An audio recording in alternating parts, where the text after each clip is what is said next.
Mason Hale stood on the overlook above Brookford, Indiana, watching the golden sunset spread across the quiet town he once called home. At 34, he had seen enough of the world to know that change was inevitable. But the change he saw in America now was deeper, quieter, and strangely unsettling. He returned after 12 years to understand how the place he grew up in had become both familiar and foreign at the same time.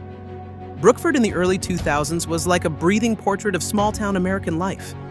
Families gathered for barbecues. Kids played baseball until dusk. Neighbors sat on porches sharing stories, and people actually talked face to face. His father, Frank Hale, a hard-working carpenter, taught him to build things with his hands. His mother, Laura Hale, the school librarian, taught him to build things with his heart. Mason learned courage, honesty, and community from them, values he never questioned. But as he stepped back into his hometown, he felt like he was walking into another era. The diner where his mom bought him pancakes now had digital screens instead of waitresses. Kids didn't ride bikes anymore. They zipped around on hoverboards. The grocery store had automated aisles. Even the police station had drones managing patrol work. Everything was efficient, yet somehow empty. People moved fast, talked less, and their eyes lived in their screens more than in the world around them. Mason wasn't someone who feared change. He had served 8 years in the Army and had seen the harshest sides of life. But the change he saw here was different. It wasn't just technological, it was emotional. People were drifting apart. The first sign hit him quietly. A small boy crying alone on a bench outside the library, wiping his tears with trembling hands. Mason walked over. "Hey buddy, what's wrong?" The boy sniffed. "I lost my tablet. My mom says I can't come home without it. Everything for school is on it." Mason nodded. "Where did you last see it?" "Riverside Park. But some kids took it. They always bully everyone." Mason stood up straight. "Come on, you're not going alone. I'm with you." When they reached the park, a group of older teenagers were laughing, tossing the tablet between them. Mason walked up calmly. "All right, guys, give it back." One smirked. "Or what, old man?" Mason stepped closer, not threatening, but standing with quiet strength, years of discipline in his posture.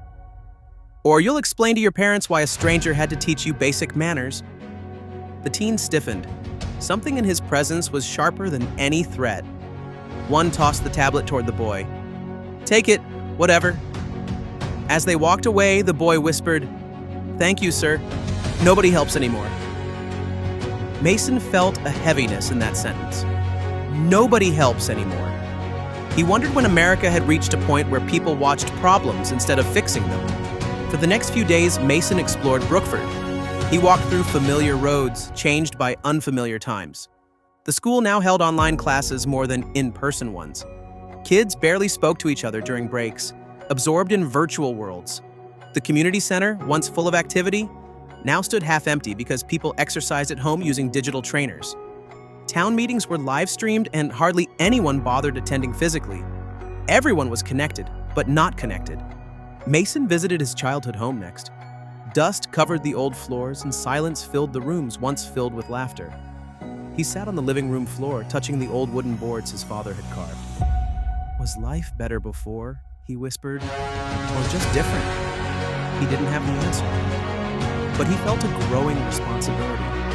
America had changed, but maybe the country still needed men who remembered the values that kept people grounded. 2 weeks after his return, a massive storm formed over the valley.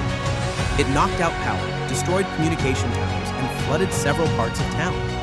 Technology failed, people panicked, and suddenly the silent America that lived behind screens needed real human courage. Mason rushed into the streets, shouting for people to evacuate to the high school gym. He waded through rising water to save 2 elderly neighbors. He carried children on his shoulders across slippery ground. He helped repair doors, tarp rooftops, and clear debris as the storm slammed the town relentlessly. In the gym, hundreds of people huddled together, scared and confused without their digital lifelines. Mason climbed onto the bleachers. "Listen up.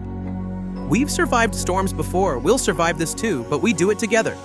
No screens, no apps, just us." His voice cut through the fear. Slowly, people stood.